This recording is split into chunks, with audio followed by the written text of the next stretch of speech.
네, 여러분께서 보내주신 자료 정말 흥미롭더라고요.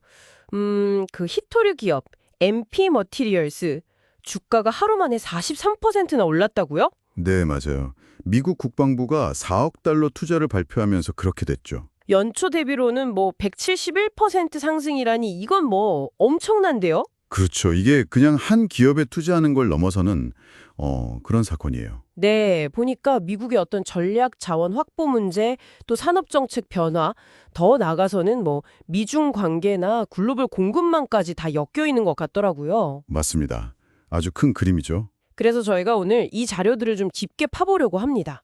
도대체 왜 미국 정부가 이런 결정을 내렸을까? 그리고 이 히토류가 뭐길래 이렇게 중요할까? 앞으로 어떤 변화가 올까? 이런 것들요. 네, 좋습니다. 그 핵심만 좀 짚어보죠. 우선 히토류, 이게 정확히 뭔가요? 자료 보니까 뭐 스마트폰, 전기차, 반도체? 네, 그런 첨단 산업은 물론이고요.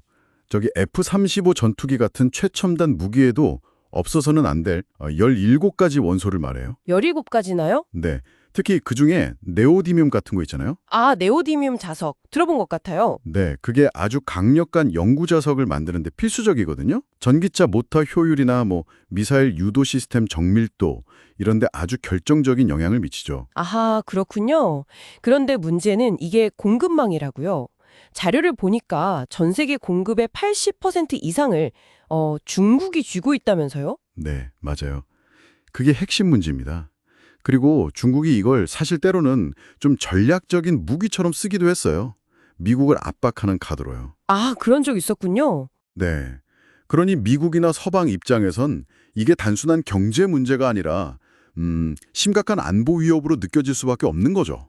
바로 그 지점에서 MP 마테리얼즈라는 회사가 중요해지는 거군요. 그렇죠. 미국 안에서 히토류를 캐는 것부터 시작해서 정지하고 분리하고 마지막에 그 고성능 자석 만드는 것까지 이 모든 걸 다 하려는 거의 유일한 회사니까요. 아, 그 전체 과정을 다요? 채굴부터 최종 제품까지? 네.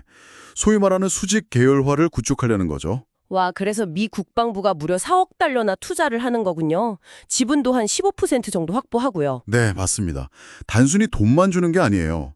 나중에 주식을 더 살 수 있는 권리? 그러니까 워런트라고 하죠. 네네, 워런트. 그것도 받고 또 정부가 히토류 최저 가격을 보장해주는 조건까지 붙었어요. 최저 가격 보장이요? 그건 정말 파격적인데요. 그렇죠.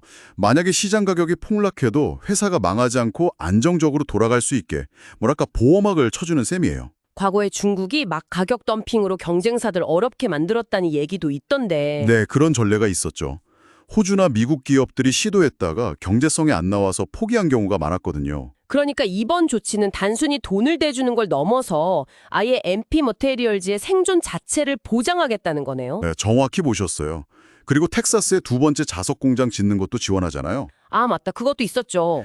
이것도 중요한 게 지금까지는 미국이 원광을 캐도 정제나 자석 제조는 대부분 중국에 보냈거든요. 아, 정말요? 그럼 핵심 기술은 다 중국에 의존했던 거네요. 네, 그랬던 거죠. 그러니까 이번 투자는 채굴부터 최종 자석 생산까지 그 전체 가치 사슬, 밸류 체인을 미국 안에서 다 만들겠다. 이런 강력한 의지를 보여주는 겁니다. 중국 의존도를 확실히 끊겠다는 거죠. 와, 정부가 특정 민간 기업에 직접 지분 투자하고 가격까지 보장해주고 이건 정말 이례적인 일 아닌가요? 맞아요. 정말 드문 경우죠. 경제 논리만으로는 설명이 잘 안 돼요. 그러니까 히토류를 그냥 상품이 아니라 거의 뭐 국가 안보 자산으로 보고 있다는 명확한 신호네요. 네, 그렇습니다. 그만큼 미국이 이 히토류 공급망 확보를 얼마나 절박하게 생각하는지 보여주는 거죠. 과거의 실패를 반복하지 않겠다는 강한 의지고요. 그런데 재밌는 게 MP 마테리얼스 소식이 나오니까 호주에 있는 나이나스라는 히토류 회사 주가도 같이 올랐다고 하더라고요. 네, 그런 현상이 있었죠. 이건 왜 그런 걸까요? 혹시 미국이 앞으로 동맹국 기업에도 투자할 수 있다, 뭐 이런 기대감 때문일까요? 그럴 가능성을 아예 배제할 수는 없겠지만 외국 기업 투자는 정치적으로나 외교적으로 훨씬 복잡한 문제라서요. 쉽지는 않을 겁니다. 그렇군요. 하지만 확실한 건 있어요.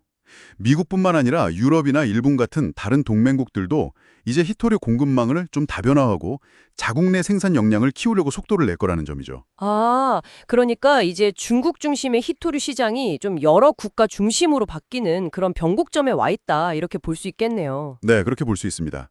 글로벌 히토류 시장이 다극체제로 전환되는 중요한 시점인 거죠. 물론 이게 뭐 쉬운 길은 아니겠죠. 자료에도 나오지만 히토류 산업 자체가 돈도 엄청 들고 기술도 복잡하고 또 환경 규제 문제도 있고요. 맞아요. 특히 그 채굴하고 정제하는 과정에서 환경 오염 문제가 상당히 심각하거든요. 이걸 해결하는 게 정말 큰 숙제예요. 중국이 또 그냥 있진 않을 거 아니에요? 계속 저가 공세를 할 수도 있고요. 그렇죠. 그런 가능성도 충분히 있습니다. 그래서 정부의 꾸준한 지원이랑 또 국제적인 협력이 반드시 필요해요. 자, 그럼 정리를 좀 해볼까요? 이번 미 국방부의 MP 머티리얼즈 투자는 단순히 한 기업을 지원하는 차원을 넘어서는 거네요. 네, 중국의 어떤 히토류 독점에 맞서서 미국의 첨단 산업이나 국방 자립도를 높이려는 아주 큰 그림의 일부라고 봐야겠군요. 맞습니다. 미국 내 생산 체계를 구축하려는 어떻게 보면 역사적인 시도라고 할 수 있죠. 정말 그렇네요. 네. 앞으로 이 히토류라는 자원은 국가 안보, 또 첨단 기술, 그리고 글로벌 경쟁이 아주 복잡하게 얽힌 이슈의 중심에 계속 서게 될 거예요. 네. 그런데 여기서 우리가 한 가지 더 생각해 볼 지점이 있는 것 같아요.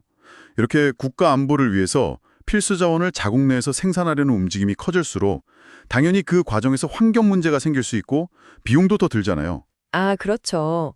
효율성보다는 안보나 자립을 우선시하면 비용 증가는 불가피하겠네요. 환경 문제도 그렇고요. 네, 바로 그 점입니다.